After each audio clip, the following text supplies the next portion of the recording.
take that to your CFO, take that to the board, and start proving a story about investing in social media, not as a Twitter campaign and not as something you do because the agency is suggesting you can get more bang for your buck, but do it because it's actually starting to be, and this study, I guess, is the first sign that it actually can make you more financially successful, which is, you know, what most CFOs and CEOs seem to be interested in, the funny guys they are, or women.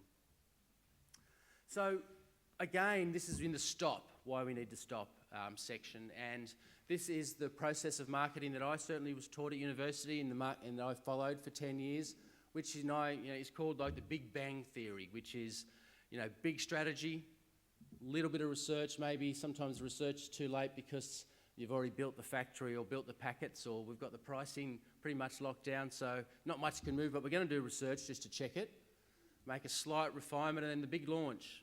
And I used to love going to make the ads and love launching and love telling the business about new campaigns.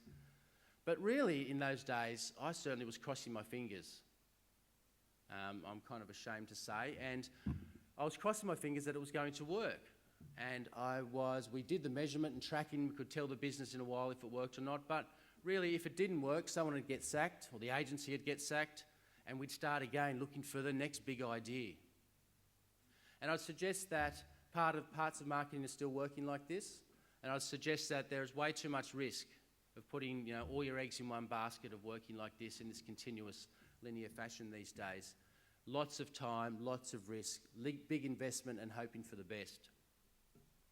So I'm more interested in talking to you today about a different way, a more iterative way of slowly building ideas, checking them with the consumers much more often. So instead of, you know, launching a new campaign, instead of doing one lot of qual or some qual and quant and talking to consumers twice in 3 months, I'm talking about now working with clients, working with consumers 15 or 20 times in that 3-month period. And research, being able to produce tools that can affordably allow clients and agencies to talk to consumers 15 or 20 times in 3 months. We know that people haven't got 20 times $30,000 over a 3-month period to use research. So as a research profession, we need to really have a look at how we do research, what the process is, and come up with tools and ways to get much more closer and more frequent engagement with consumers for the same amount of money, and that's what we're working on. And that's one of the things that I'll touch on later on today. So a new way of working in marketing, micro launches, learn, go back and learn from consumers, make slight refinements, go and learn again, and keep doing that, modify until you've got a really great working idea or product or service or social policy. And to finish off the stop area of this section, and why I think we do need a fresh look, is that brands, I guess, when I was working in marketing, was certainly trying to be the broadcaster. You know, I'm going to broadcast on McDonald's. I'm going to tell you exactly what I want you to hear about McDonald's.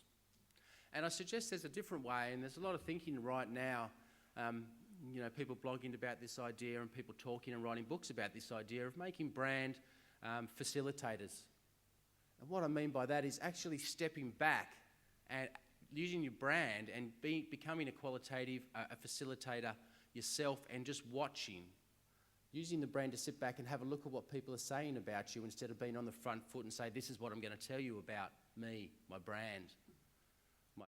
So make sure you try and use the brand and the way you work with in marketing as becoming much better facilitators, much better trying to understand the triggers, much better at trying to understand influence, and to create friends with your customers rather than treating them as kind of consumers or respondents.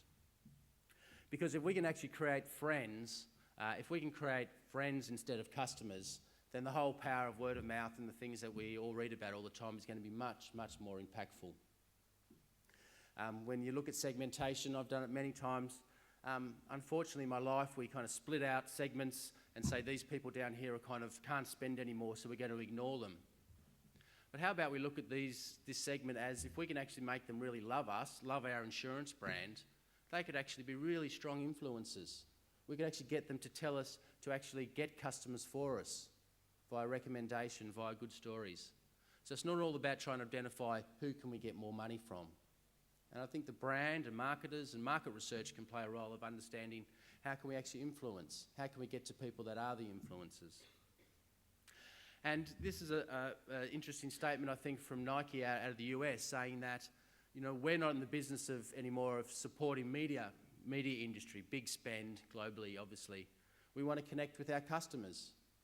So we as research profession and as marketers, I think, need to listen to these type of things and say, okay, we need to properly connect Nike with their customers. Not through research, brief and facilitators and quantitative reports, but really properly connect our clients with their customers. So I'm talking now about in the US and here in Australia, about if a customer wants to speak to the head of Hyundai to tell them what I think about my product, we need to connect them and allow that. Not do a few groups and you connect with the qualitative researcher or connect with an online questionnaire all the time.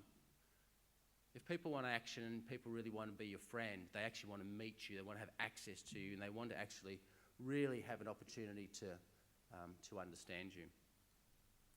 So that's the introduction, I guess, and really a suggestion is that I'm not saying we throw out everything we've done for 100 years in research or in marketing, but I'm saying there's lots of signals right now that's really asking us to stop and have a look at how we do things and take notice of the changing markets. And once we do stop, I think the first thing we really need to have a look at, as Vanilla Ice told us, is to collaborate. And I don't know about you, but the word collaboration is gaining so much momentum in everything that I read right now about business, about how to be more successful, about how to be more insightful. And pardon me, clearly I am someone that's intensely into rap. So I've got, continuing the theme here, please don't ask me who these people are, but just being completely transparent here. But certainly it's about kind of collaboration, and the guys that do know about Vanilla Ice can tell you that he did completely reinvigorate rap dancing, or that genre, because he was the first white rapper.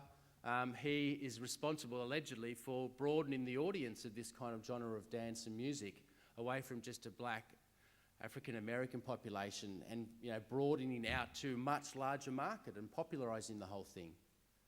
And he did that with one song. It was quite incredible. But I guess part of the collaboration story is how we talk to our customers and how we connect with consumers and the people that we want to talk to. And it's about inviting them in properly and telling them we are going to collaborate with you.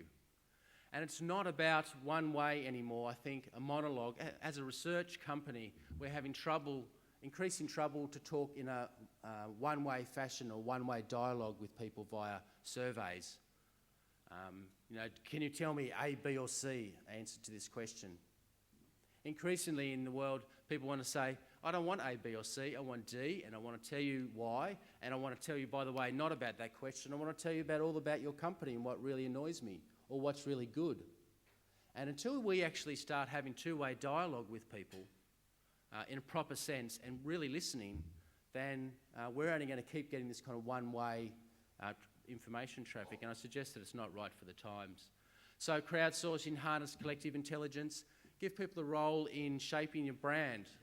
So the work that we do now, for some brands and in some sectors, we find that we actually don't need to incentivise people anywhere near as much as we used to, if we actually create an interesting environment for them to give us feedback about the brands that they either like or hate, or brands that they want to try and help us fix, and give people a chance to kind of be visible. Just to show that I'm not completely obsessed by rap dancing, I think surely the Beatles also were talking about trying to get by with a little help from our friends.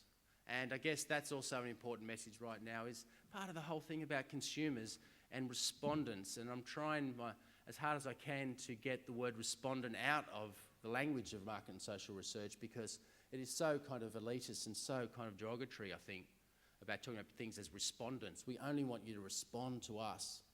We're not really that interested in anything else. I think it's kind of a wrong tone brand to talk about. We need to try and get help from our friends and listen